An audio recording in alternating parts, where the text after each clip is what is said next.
Welcome to the Infinity Loop group. We're going to dive in with lessons in listening to myself. Some have had to work very hard to find their defenses. James Finley.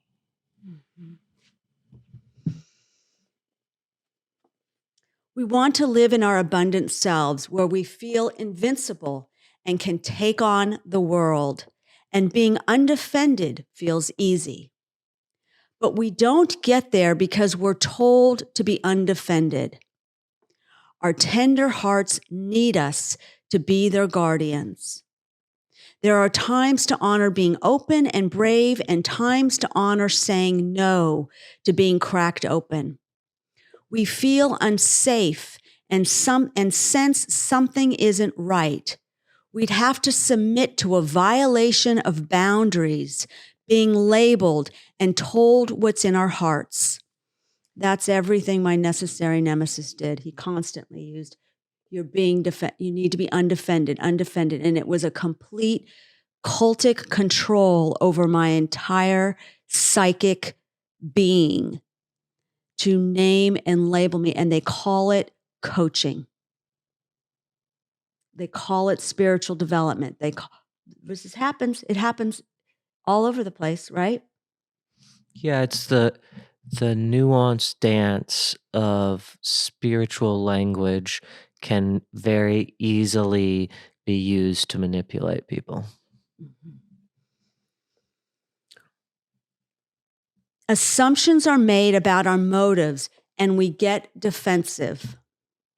That would be the same thing that's used in labeling somebody, whatever, a racist or this or that, and they assuming the motives that may not even be in someone's heart. Our true self includes our false self. In non-duality, it's transcend and include. We don't pit the false self against the true self. Does that make sense? We allow it. We incorporate it. There is no good side of you and bad side of you, because that's what's putting them against each other. Or our human needs, or there's no good side of you and bad side of you. I don't know. I don't know if I agree with that. Okay, well then let's dive into that. Yeah, so, I'm just thinking about the idea of someone would say your ego is your bad side. Okay. And your true self is your good side. At least that's how I was imagining it. And we're saying that that's not what we're about. We're about integrating the whole picture. Yeah, how is your smaller human self reacting in this moment? Yeah, are you leading with your ego? Are you causing your ego to over-identify with your ego? Right. Instead of, and that true, you're right, Riley, that you can't say, oh, that's your good side, that's your bad side. You're right. Oh, that's brilliant. That's freaking brilliant.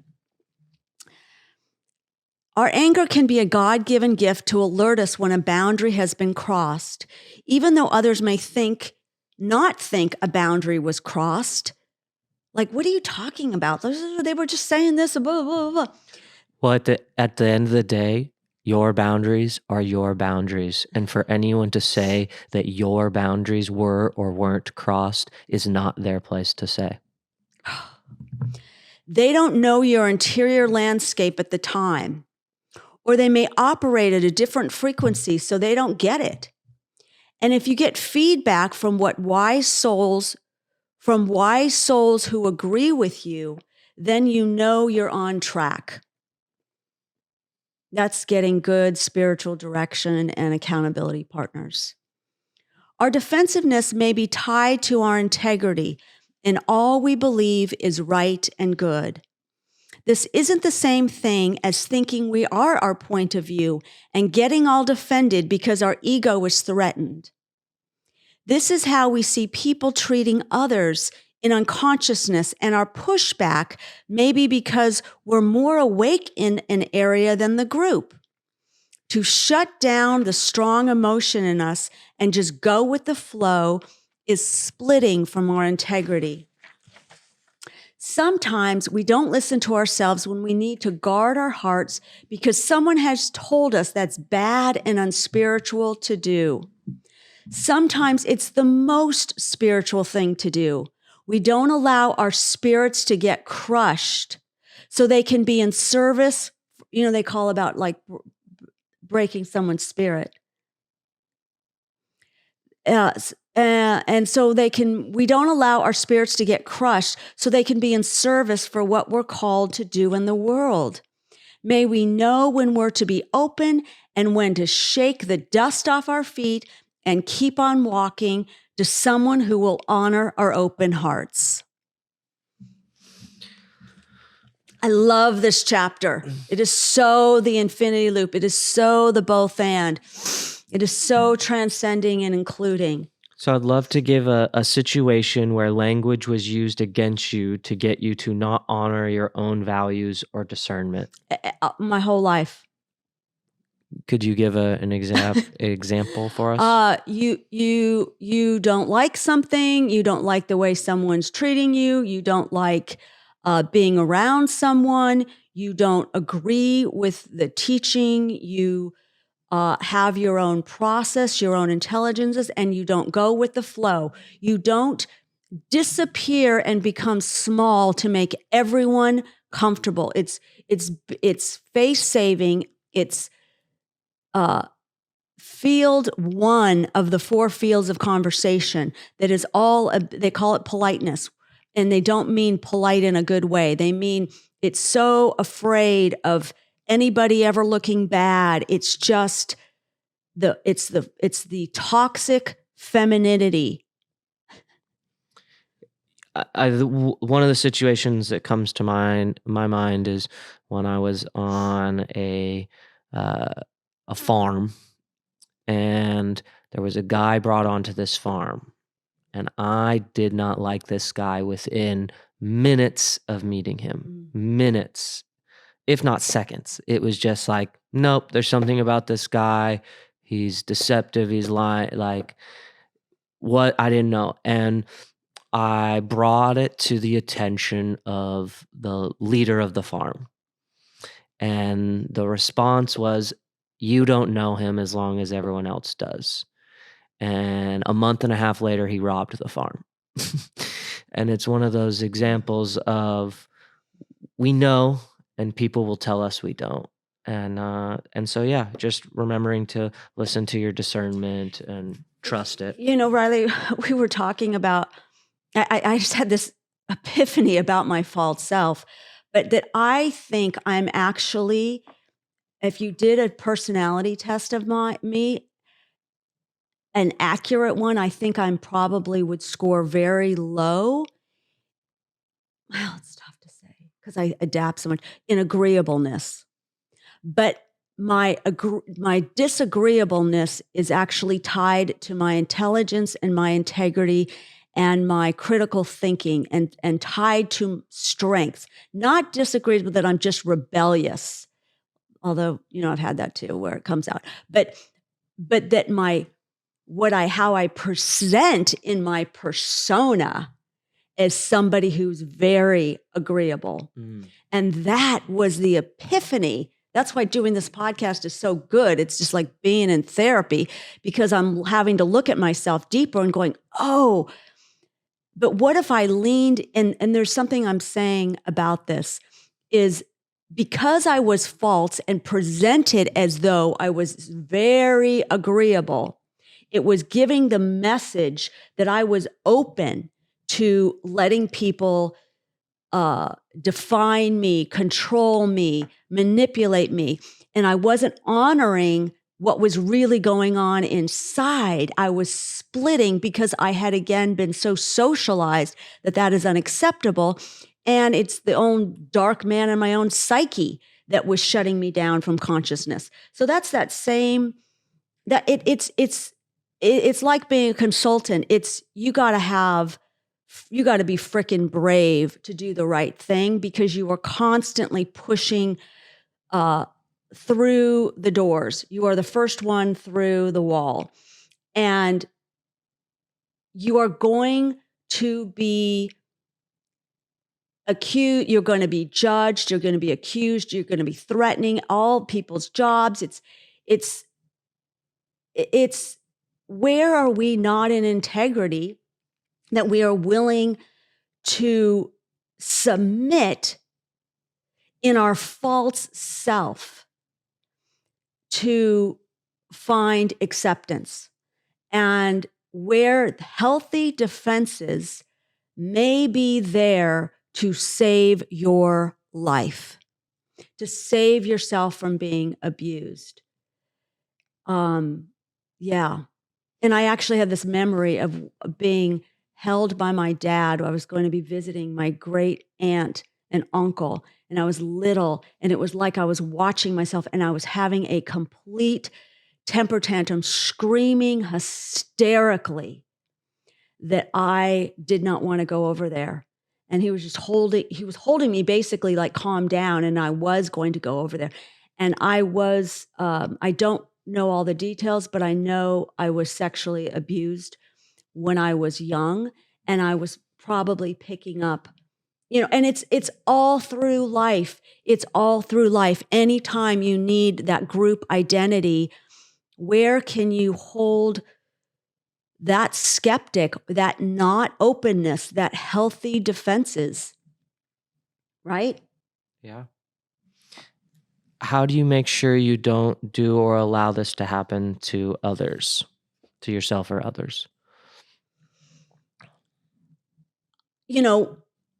For me to acknowledge that I am actually being truthful with myself, not lying. Like you said, when we stop lying to ourselves, we can see, stop lying to myself, that I'm okay, that I'm actually just so open, that I'm so, it's really interesting. And I want to say something on this lying to ourselves or stop lying to ourselves. It's not like one of these things where all of a sudden you stop doing it and you're never going to do it again. Right. It's one of those things that once you become aware that you lie to yourself more than anyone else lies to you, then you start becoming open to the idea and questioning where you might continue to be lying to yourself. Thank you for making that clarity. Yeah. So it's like, I'm going to stop lying to myself, as meaning I'm going to commit to, when I see it, and look for it to stop doing it. So it's like, also, how do I keep from other people? It's speaking up, no matter who you are in the crowd or in the meeting.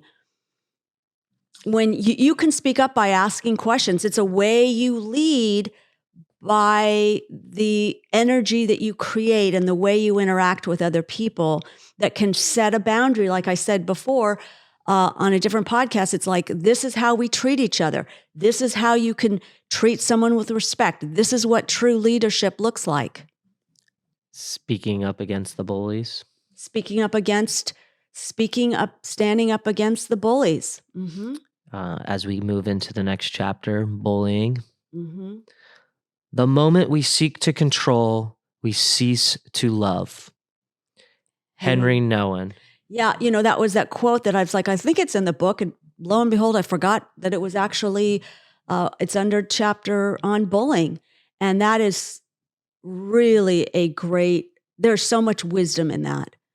The moment we seek to control, we cease to love. And meaning our behavior isn't loving, right? Yeah. And controlling is different than when there's a time to take control of the situation, as a parent or as a leader. But it's a controlling energy that is shutting down life.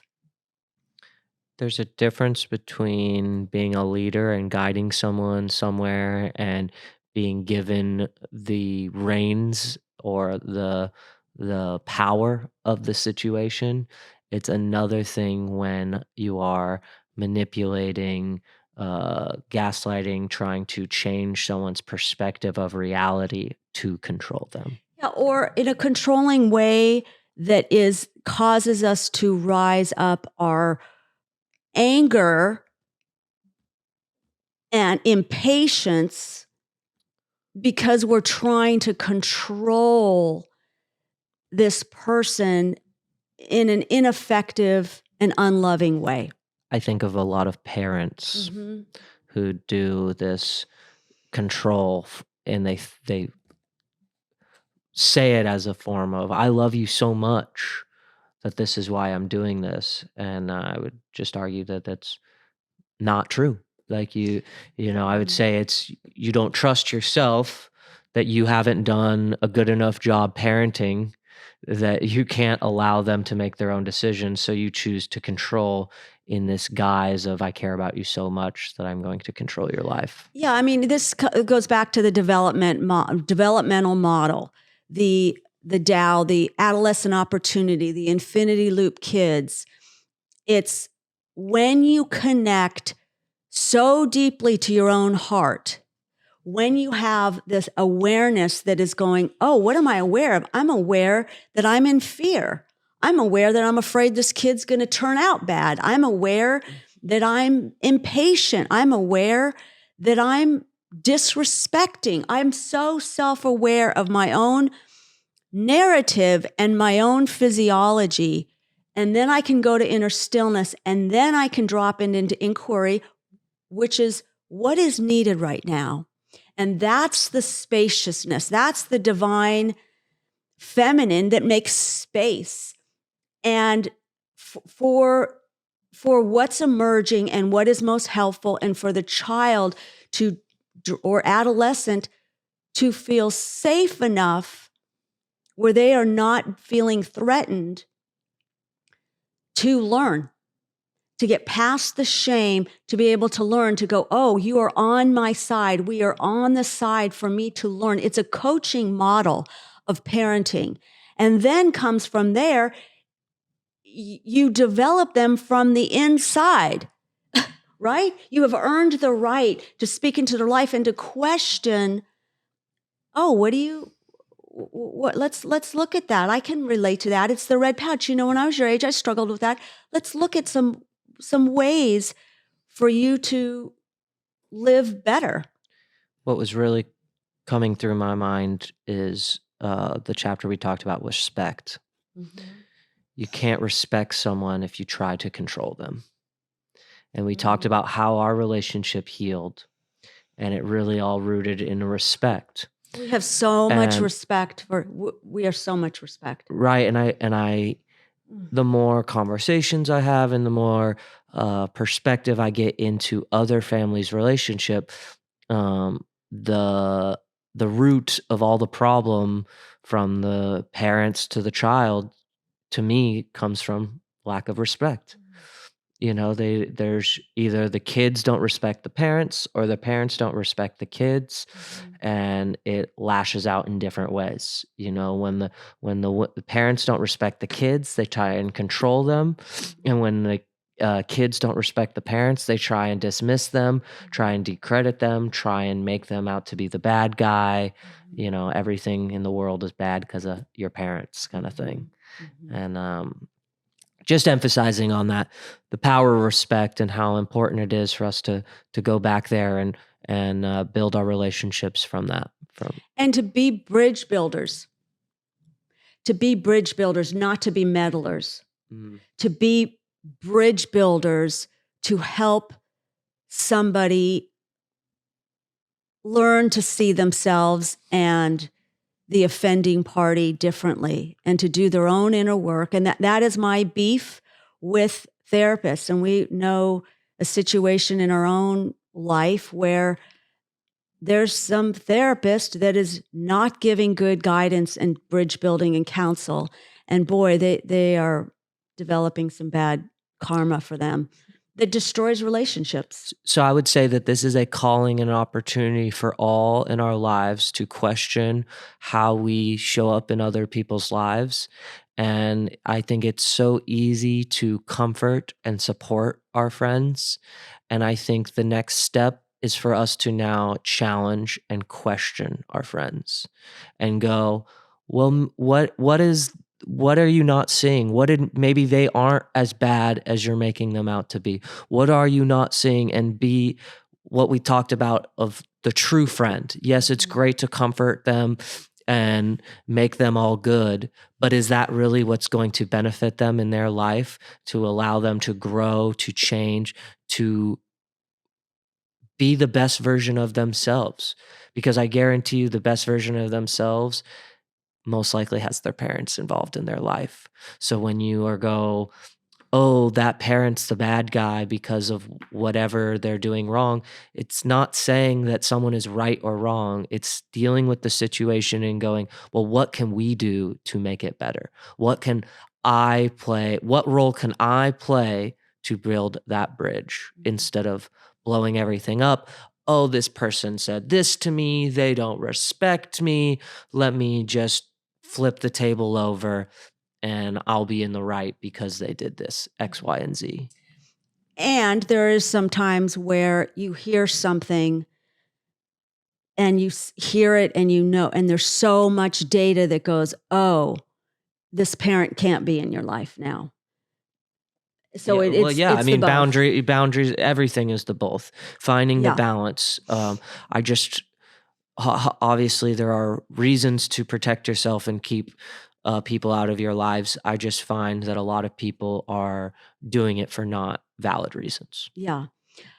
So, what I'm thinking about this is that controls like the relationships that I no longer am willing to participate in, where the unsaid contract is that you will affirm my reality and you will be one unending, ooey gooey, empathetic, supportive person to my narcissistic view, offended view of reality.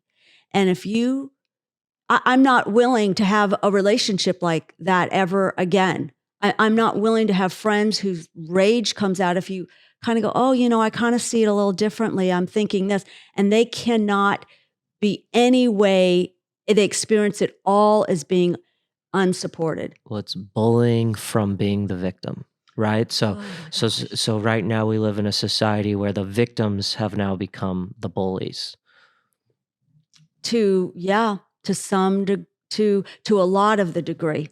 I mean, yeah. Yeah. Well, you can even do that because you play the victim and you can get the school to, you now have the power to back your story without asking, right?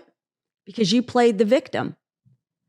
Well, I mean, that is the whole Karen model, right? Is playing the victim to bully someone. Ooh, this is good. One of the reasons for our predicament today is the prevalence of bullying. I've been bullied so much in my life, I've struggled to identify I'm being bullied. After I wrote about bullying, I took a serious look at it and woke up to relationships in my life that were contaminated with bullying and were unfixable. We need to be able to identify it, not enable it, and not bully in return out of fear and anger. That's where that saying of, it's like, oh, I'm going to bully the bully. Or when you said, I don't think, in one of the podcasts recently, the answer to narcissism is not to act like the narcissist back. Do you remember saying that? Yeah, some people will try and out narcissist a narcissist. Yeah, but it would be like, oh, you're doing that. I need to shut you down with the bully. And that is a false belief that is huge right now of how women are acting toward men. That is a generalization, but it is a huge thing that's happening of going, just the screaming, the aggressiveness, right? It's almost a physical violence. From what we hear from clients that we work with, it's women embodying everything they complained about men doing. So it's everything that they complain about men doing, they end up embodying in the workforce. Mm-hmm. Mm-hmm.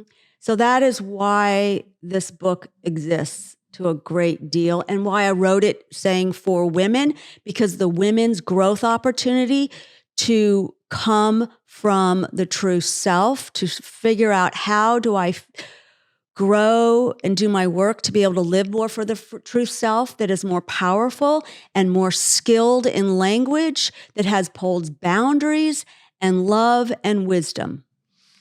And how we can find for men the feminine side inside of all of us instead of repressing it. How do we have a healthy connection to our divine feminine side? Which would be the vulnerability, which would be the spaciousness, the patience, the tenderness, right? How do you have strong, powerful boundaries and also have compassion and love and respect for others? Mm-hmm. We need to be able to identify, not enable it, and not bully in return out of fear and anger. What we need is to be connected to our hearts, connected to the other beyond their bad behavior, and honest in a way that creates learning and the greatest chance of change.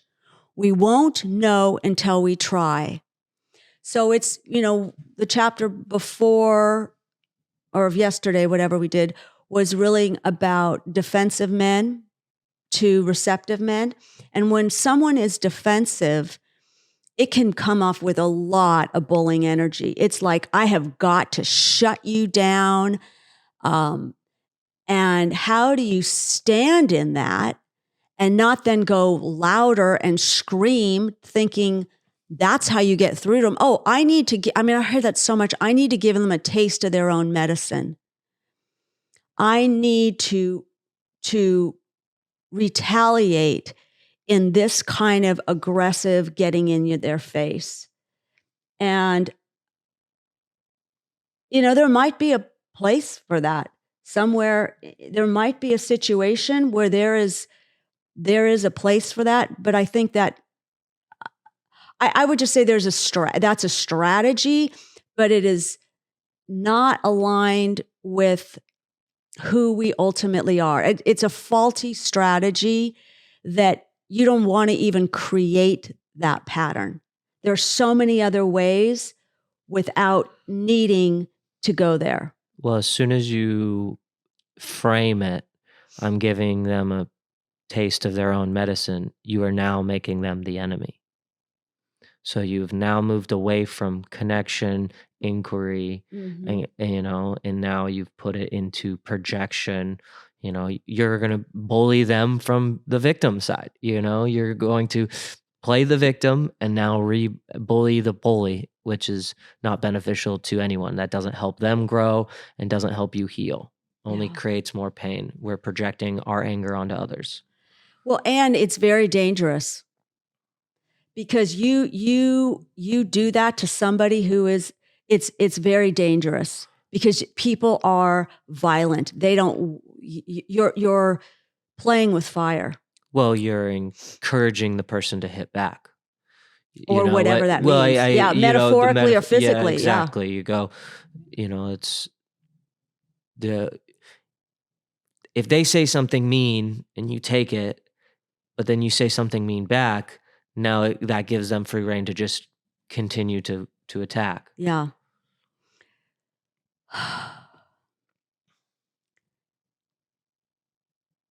We won't know until we try. We won't know what's possible until we try. In inquiry, we ask them if there's another way to communicate that doesn't feel like bullying. We may ask if there's a way to honor the disturbance, frustration, and hurt that doesn't shut you down and contribute to you feeling unsafe. I'm aware that you're really really upset right now. And I hear you, but this feels very unsafe with the intensity that you are coming at me. Is there a way that you can communicate that someone has said that to me before when I was just like, oh my God, can you bring it down a notch, Krista? So I can hear you. That doesn't feel like you are shaming or bullying me. A situation I had recently where I had to calm my girlfriend down going, I hear your struggle, but I also am not your punching bag. This is not something I did to you. So you're, projecting your anger onto me doesn't help either of us. So if you could talk to me in a different way, maybe I can help you solve this problem.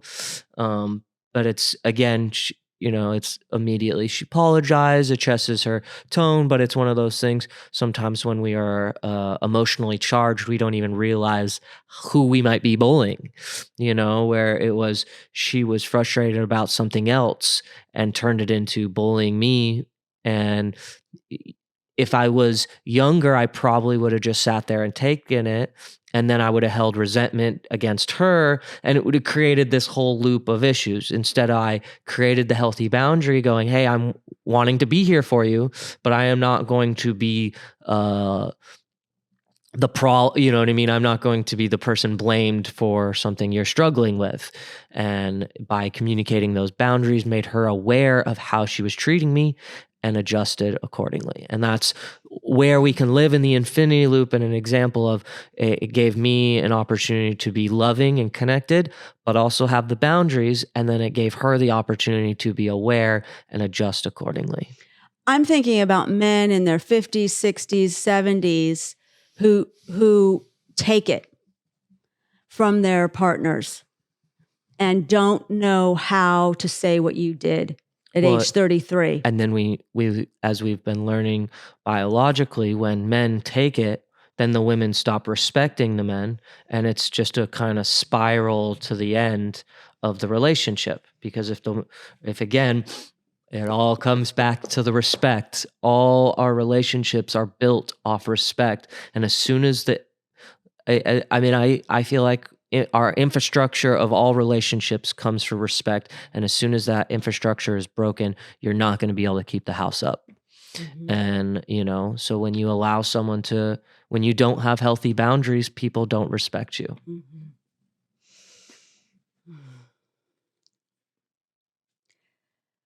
We all seek to control at times. Some of us do it with our codependency. Yeah.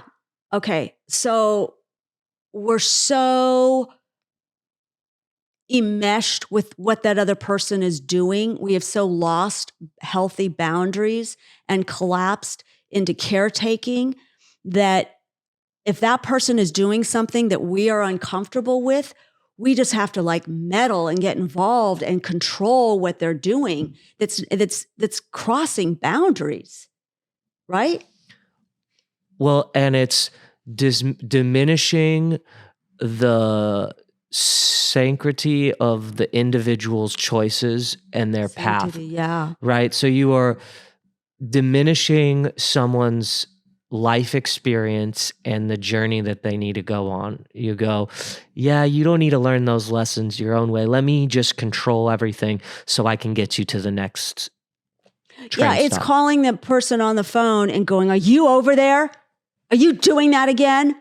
Because they're so codependent. They're so not managing their own lives that they now, in this bullying, aggressive, threatening tone, meddling in your life in a bullying, how dare you? How dare you do what you are doing? Because it makes me it's so against, that's codependency.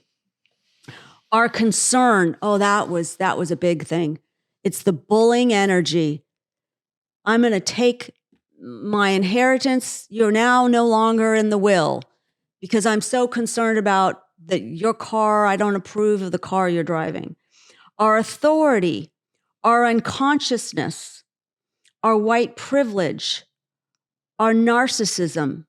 Some do it by bullying. And we wanted to revisit that whole white privilege thing. I wrote this in 17.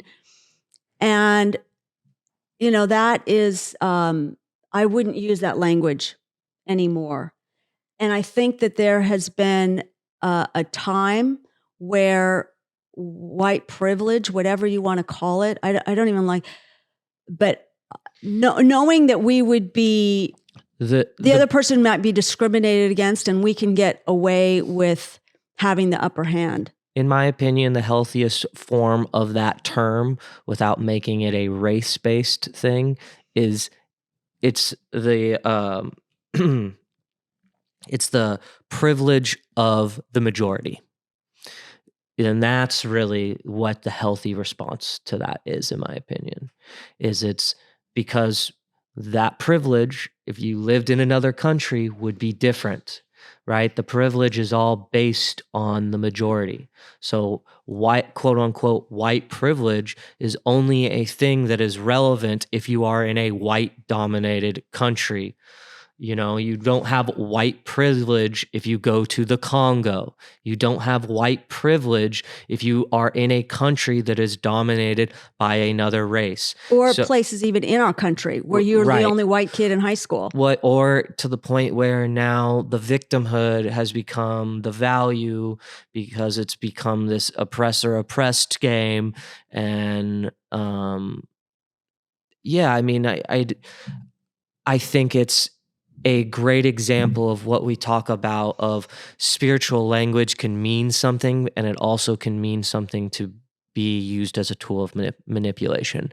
And that's, I think, ultimately what we are trying to bring up is that the term white privilege can very much be a hot word that is used to manipulate and control people into making all white people bad, or having a upper hand on people, not knowing that there is beautiful privilege, there is multiple parent privilege, there is having your grandparents in your life privilege. Or I mean, financial privilege. there's health privilege. There is, I mean, if you're always in a search for looking at who's privileged, then you're always looking at putting people in hierarchies, and everything about the infinity loop is about destroying hierarchies, because no one is above you, no one is below you. We are meant to connect, communicate, and make the world a better place. Yeah, I mean, there is hierarchical.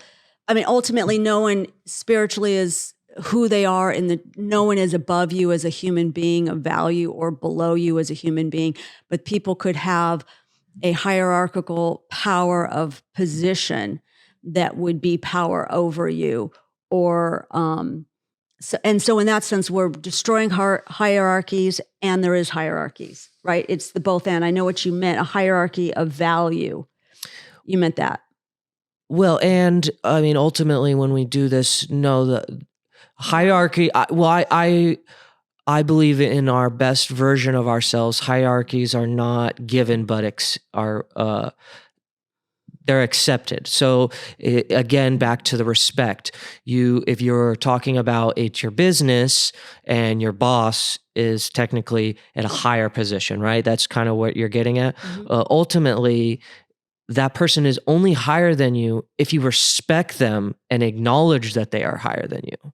Just because they are given a position of power over you does not mean they actually have any power over you, right? And so this is where it comes into the importance of all your relationships are a cooperation, not a Well, wait a minute. projection. They do have power over you because they can get you fired.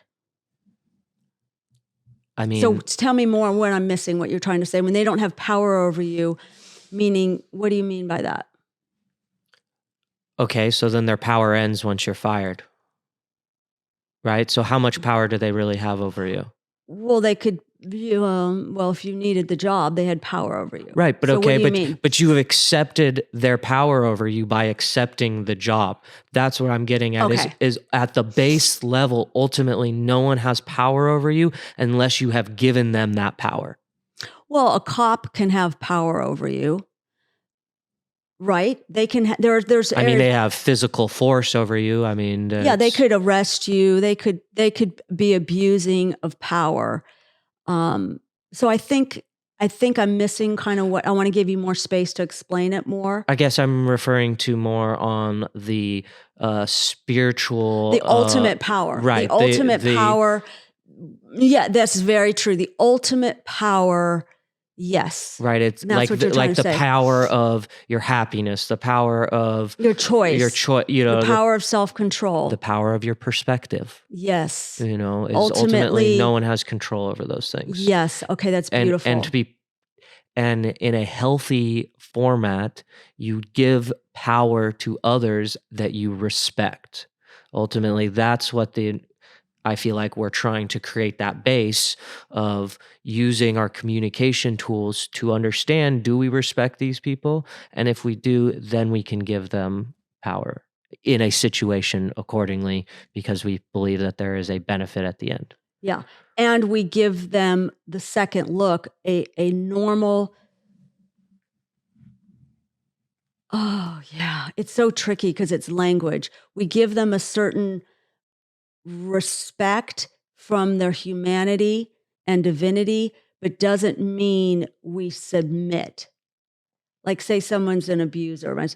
That I can sit there and go, I see this person's humanity, divinity, but the truth is, I did not respect, admire my necessary nemesis as a coach one iota, or as a spiritual person, or as a sane, loving human, or as a father, or anything. Well, and I think that should be one of the things that we start being aware of in all our relationships, It's being more honest with ourselves. and not entering in relationships with people that we don't respect.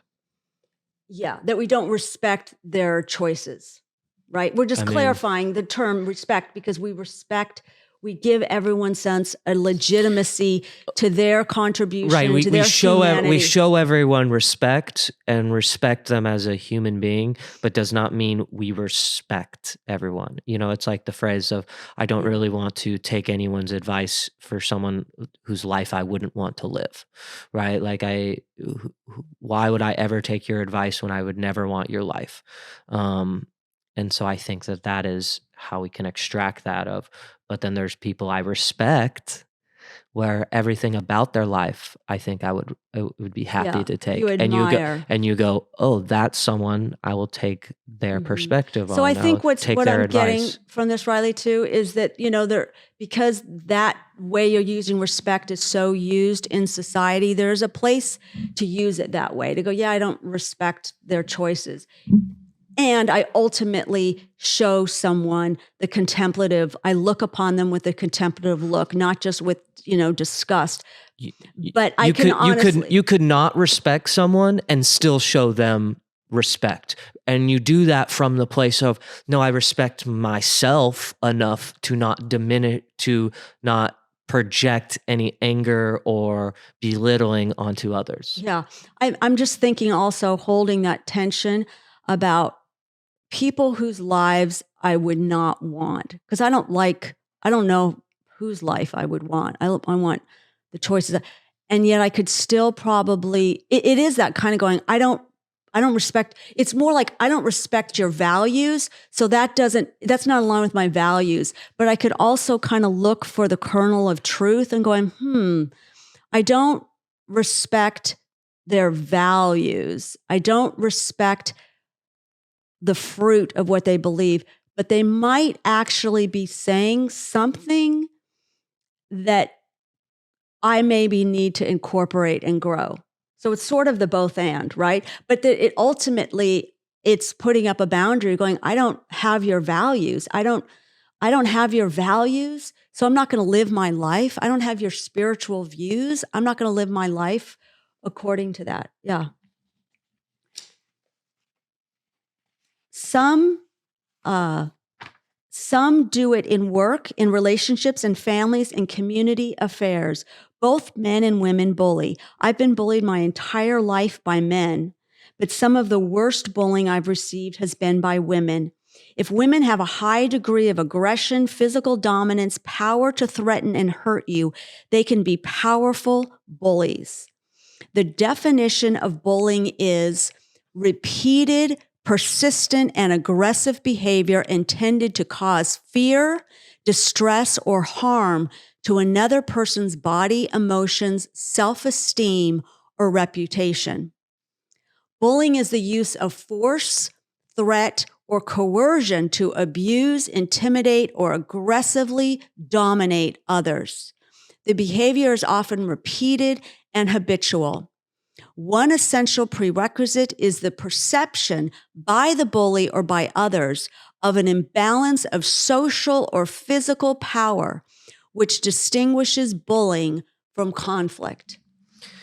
I mean, I think of all the people that are out there trying to make the world a better place and how I can't see them as different than bullies. You know, all these people that are quote unquote fighting for, people's rights, but they're doing it from a place of bullying. Tell me more about how they're bullying. Well, they are persistently and aggressively Dominating. dominating, causing fear, distress, Reputation, to someone's reputation, the cancel emotions, person. self-esteem, the whole telling someone the type of person they are. They immediately are intimidating. They're usually about getting a big group together and getting in people's faces Mob. and telling them how they're horrible people if they don't agree with what they agree with. It's like the whole Black Lives Matter was what them going around and forcing people to say their little spiel. Like, that is the ultimate bullying. Like, and then you want to claim to be the more enlightened group. Woke and group. It's it just that's so good. really what was ringing through my head. It was every single one of these groups that claims to be the oppressed group, from my experience, are the biggest bullies in our society right now. I wonder. Okay. I mean, I've never been bullied by anyone more than I have been by a gay man. I've never been bullied more or told how horrible I am from a Black lesbian woman, because they identify with their story so much that they feel that it's okay to treat me like shit because of the story that they've been told, that I'm the oppressor, even though I personally had never done anything in their life. If I were to even speak up and to defend myself, that even in itself is an example of how dare you even try and have boundaries when we're telling you how horrible you are. And ultimately what I say to that is, as being someone that is trying to make the world a better place, I am always ultimately aware at how I am not ever trying to bully someone. Yeah. So going back, it's one essential prerequisite is the perception by the bully or by others of an imbalance of social or physical power, which distinguishes bullying from conflict. Because of men's strengths and how it has lived comfortably amidst the patriarchal system that's often passed down from bullying fathers, men find themselves trapped in bullying. Some men who have been bullied by their fathers are paying the toll for it and are mindful to not transmit that to the women in their lives. Why do people bully, and how do we help people stop? I've asked Leo, who wrote the book Me and the Dead End Kid, about how he was bullied by his father and has also bullied women, to share his current thoughts. Leo said, I think anyone who bullies other people bullies themselves. Yeah, I think of a point when I was, I want to say like 8 or 9, and I wanted to take a bat to school to beat up my bully. And my dad very calmly sat me down and said, that totally makes sense that you would want to do that. And then started asking me some questions about, did I feel loved by him and mom? Did I have any problems at the house? And kind of emphasizing how good I had it at home. And then went to asking, well, do you know what that kid's house is like? Do you know what he has to deal with at home? And really emphasizing that power of people that bully are probably bullied themselves or are really just lashing out because of their own pain. And it really, at a young age, I understood. I dissolved. I was able to let go of any anger I held towards my bully, and I actually had sympathy for them now. And really, it's been a story that has been held with me, and I really try and go back to it anytime someone is picking on me or bullying me or, just saying words that are hurtful, in to the sense of like not letting them register and going, oh, I can feel their pain of what they must be going through, to need to project that onto me. And is what kind of bringing that around to who bully, those that bully were bullied. And so it's, as we become the ones that are bullied, it is our beautiful opportunity to stop the cycle. Yeah, to transform, not transmit our pain. It's also interesting, after I wrote this, then I think it was Carla McLaren brought up a study that there's some bullies that have very high self-esteem that don't, so I think it can come out based on where people could potentially be in the sociopathic spectrum. Well, and I think there are many different kinds of bullying, right? There are the childhood picking on people that I think is I think it's actually scarier that we've tried to eliminate it completely from schools. This no bullying environment, I actually disagree. I think there is a healthy balance in men to have the finding a natural hierarchy, and that can come through in what we would call bullying. But that's when we're talking about peers and understanding that I think there is growth that can Meaning be sometimes the accomplished kid from that. learning how to stand up to the bully or a different way and you taking away an opportunity for them to have that experience. Well, I mean, the opportunity that I learned to grow from the bullying, right? Like I think that bullying, obviously, because I had a father that was there to kind of change Direct you. that it was one of the best things that ever happened to me, right? Because then it also propelled me into future relationships to have more empathy for people that were lashing out at me. And I've heard that too, what you're saying, and I think that's true, that we almost make people weak. And the part where I've heard people share, men, that the bullying is so bad that it is so destructive. Like Michael Malice would talk about, where it's too much. So there is a time when we have to step in and go, this is now destroying people. The bullying is so bad. Oh, I know what I grew up with. I guess it's just about finding this line to walk down, because I find from my experience, at least from people I talk to and diving into, especially in the schooling environment, as the desire to stop bullying has happened in schooling, it has actually skyrocketed and gotten a lot worse, because it's actually not happening out in front, it's happening more secretively. So instead of going, oh no, we can see it happen on the playground and it's something we can address, we have now forced it to go underground, and now it's happening online and through people's cell phones, and it's becoming even more malicious. I find that it's no longer just making fun of someone for their shoes and clothes, but let me now send your mom's OnlyFans to you to force it into your face.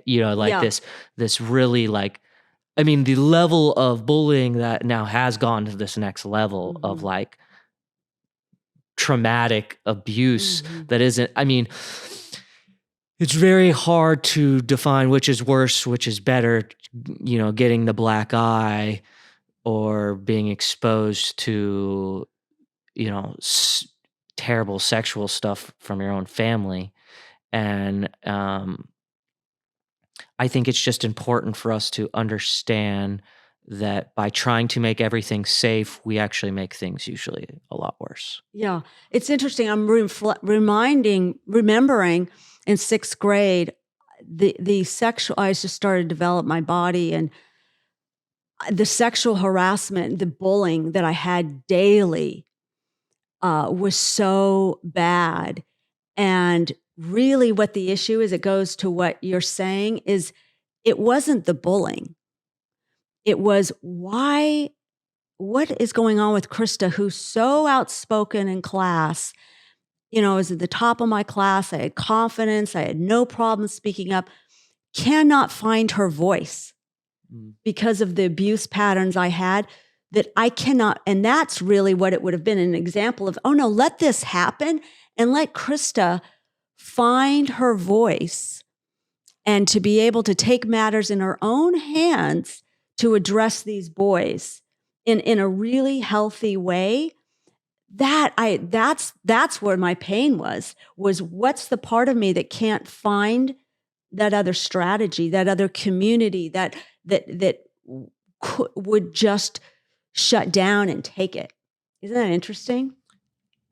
And did you feel like you started to learn that skill, or you No, feel like you... because that was never dealt with. Because like I remember my mother came to school and go, well, obviously we're not here to talk about Krista's grades because she's doing so good. We're here to talk about blah, blah, blah, who's harassing her. And I'm like, why is she stepping in? I should have had no problem handling it. And it was because I was so used to not having my own voice, not finding my own voice to stand up to abuse, that I had never been able to stand up to abuse. Isn't that interesting? So again, trying to walk this fine line, we are not saying bullying or abuse is positive, but I believe if I can put what you're saying into a sentence or a situation, it's that bullying at a younger age gives us the opportunity to deal with bullies at a later age in our life. And by stopping by this overprotective right, coddling. Oh, that's what you're talking about. Right. Then we are creating an environment where we are creating people that don't know how to deal with the bully when they do arrive in their life later in life. Mm-hmm. Right. And so we're not going to be able to eliminate bullies from our life. It's about how do we create a society or an environment to where we have the communication tools to nip it in the bud or defend ourselves. Mm-hmm. If you look at men who bully other people, they're hard on themselves. They beat the shit out of themselves.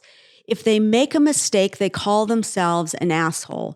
They cut themselves no slack because all weakness is bad.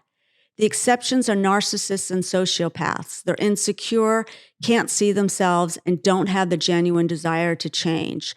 I would say it's they cross over each. Sometimes the narcissism, they're total bullies, and they do actually hate themselves. They have no true self-love. So I don't think I said that as clear as I could. Before it's toward anyone else, it's toward me. I'm a man of conviction, I would say, to justify my bullying. It's the ego's way of portraying strength to the world. Also, it's me saying, I'm not going to be bullied by anyone, like I was bullied by my dad. Okay, now this is really painful. But I'm having a memory of when I bullied a girl in 7th grade. And that's what came out. Yeah, it's really interesting. When we don't help people find the true power within them and find their voice. And so they're always overcompensating. And that's really what Leo is saying, is you see where people are so overcompensating. Well, and speaking of opportunities when we're bullying, I find when we are self-injured and not feeling enough and lashing out and bullying other people, we don't even realize that we're bullying. I think of a time in Oregon when I was in high school where someone I became friends with late after high school kind of talked about how I bullied him for being fat. And I had zero recollection of it, zero. And I think, and I, of course, apologized and was glad we were friends now, and was really happy to be a part of his journey of losing a lot of that weight also.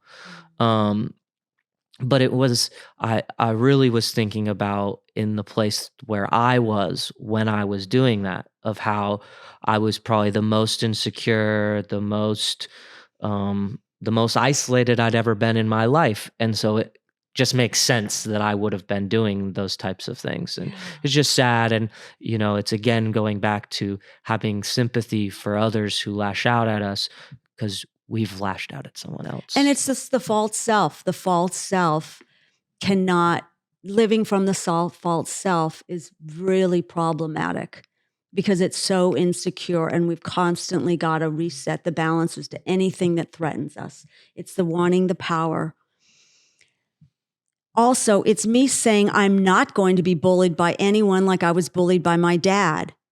They're more concerned about not being bullied than if they're bullying anyone else. My dad was a bully. His dad was a bully. It gets passed down. It doesn't always get passed down, but that's usually where it comes from. And I think that's exactly what it was I was so worried about being the new kid at the school, not wanting to get bullied myself. So I started bullying ahead of time. It's a survival strategy. It's a story we tell ourselves that always goes back to the ego's attachment that we're not enough. The story is always about, I need to be in control. That is what's safe. I can't be vulnerable. Don't let anybody, any disconfirming data in, because that will threaten the ego, because I believe I am my ego. Anything like not having certitude feels like weakness. It feels like vulnerability. I'm going to get hurt. Scarcity, loss of power are all the things the false self whines about. It all comes back to what Eckhart Tolle says, the fear of annihilation, the fear of death. So a loss of power feels like a death to the ego. It is a death to the ego. People who bully, for the most part, are vastly unconscious of it. They're not intending to hurt people. Underneath is the wound, I'm not enough, the ego's attachment to not being enough. I have to do this, I have to do that. Some successful stuff comes out of it, what people build, but it's not a successful strategy for relationships. Steve Jobs is the perfect example. He was a total bully, an asshole, but look what he created, Apple. But Woz, the co-founder of the personal computer, told Steve Jobs, you don't have to be an asshole to be a genius. You can be a genius and a nice guy.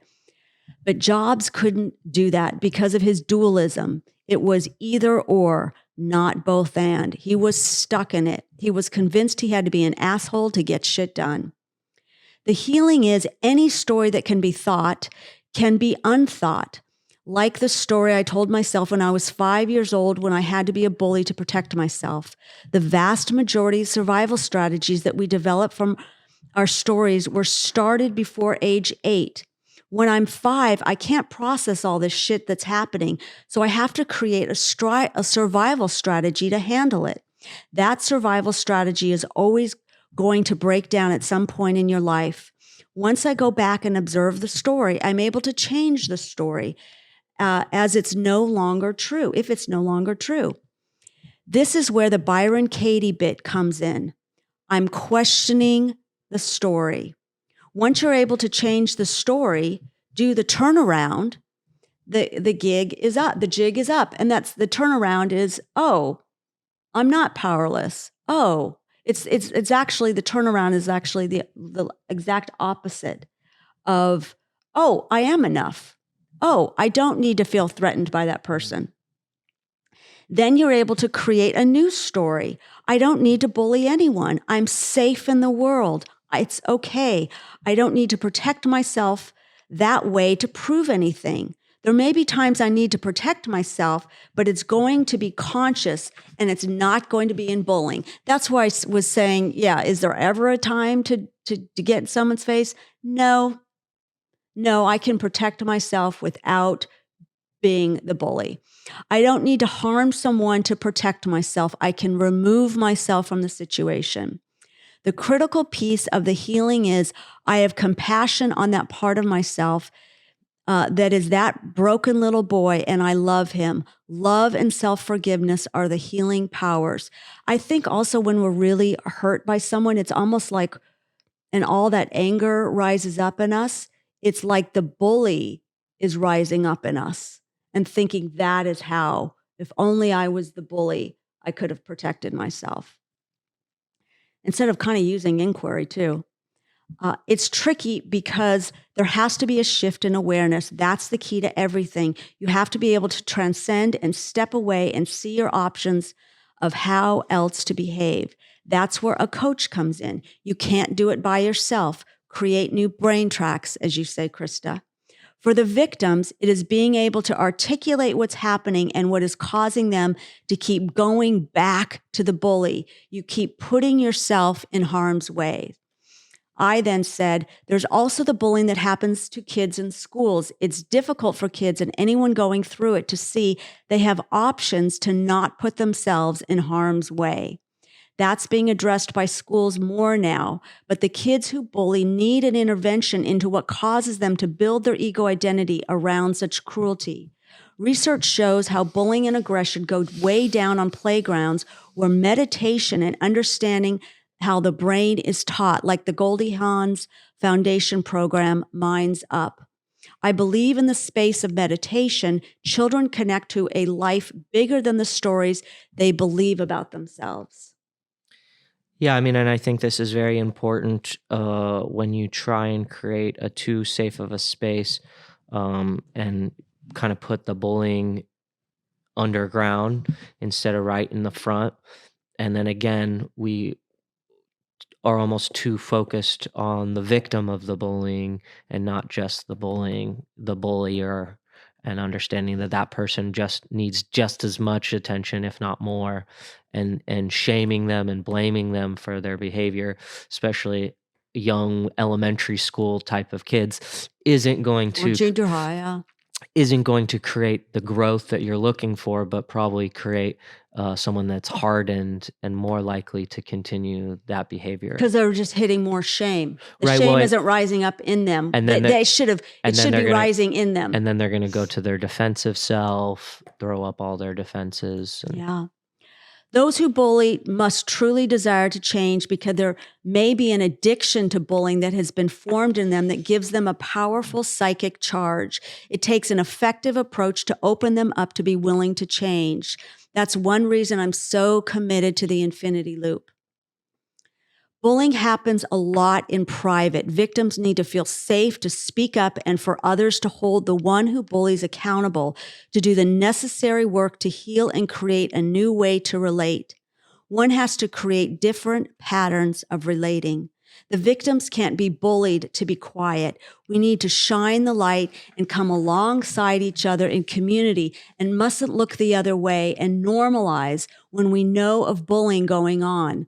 The strength to speak up to power must be found. We need each other to support each other in doing this. It takes intention. It also takes wisdom because the one who bullies will feel threatened that their bad behavior is being exposed and take it out more on the person or persons they bully. If we're going to speak up, we need to tune into the situation with discernment and know what serves.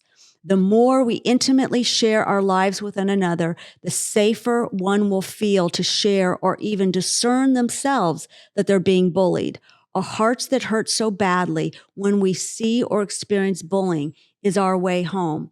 This is reminding me real quickly of what Gavin DeBecker, who's the violence prevention expert, you cannot go against a woman's intuition, say she's being physically abused, and tell her if she is afraid to put a restraining order on someone, because that's, again, that threatening is there are many women that are killed because they have put a restraining order on their partners or on someone because you like, oh, you're not going to do this to me. So it takes so much wisdom. Well, yeah, I mean, it's a restraining order is a weird thing because it's saying I need protection from someone, but if you don't have the protection on you, like if you don't have a gun, Yeah. there is really no point in the restraining order. Yeah. If anything, you were just making them more pissed off at you. More pissed off because there's really, someone that's a criminal isn't going to follow the law. So someone that's abusing you isn't going to. So the idea that it's somehow going to help you is Well, that's what's foolish. really weird too. Oh, I know it's going off of a tangent. But that woman who was in clarifying the infinity loop that I said I supported, she had a restraining order against her from this pastor of a church. And what did she do? She just went and threatened and bullied right outside the door. And so it's just it takes so much wisdom. I mean, we have to up level and go through such a rise in consciousness to change the world. So how do we take our sober inventory to make sure we never bully anyone? It's when the ego feels so righteous and feels so justified in its anger or feeling insecure. And so it's using a cruelty or a mockery or a gossip or to any way to hurt someone's reputation or their self-esteem. It's how do we live from our true self that is always abundant and that is love, that would never want to hurt another human being. And questioning anytime we're feeling righteous or in the right. Because even if you are righteous and in the right, you should not feel righteous and in the right. You should feel humbled and feel grateful that you are in the righteous and in the right, not project your certitude, because that's, I think, the quickest way for us to become the bully ourselves. The certitude, that's where all this social justice warrior comes from, is their bullying comes from their certitude. They're so... Or the egos, I'm sorry, go ahead. Well, they're so certain who's the villain and who's the good guy, who's the oppressor and who's the oppressed. And when you're so certain, you feel righteous in your projecting negativity onto others. Justified. Yeah. And the last thing I would say is some people have created like a habit of they're in a position where they can bully and make someone's life miserable and threatening. Yeah. Well, thank you again so much for joining us on this journey as we discuss these very difficult subjects. We really appreciate your perspective as well. So, please feel free to hop up in there, write some comments, ask us questions. Let's keep this dialogue going, because only through your help can this work get out to others and be applied and help the world. Thank you again so much for taking the time and listening to us. Till next time.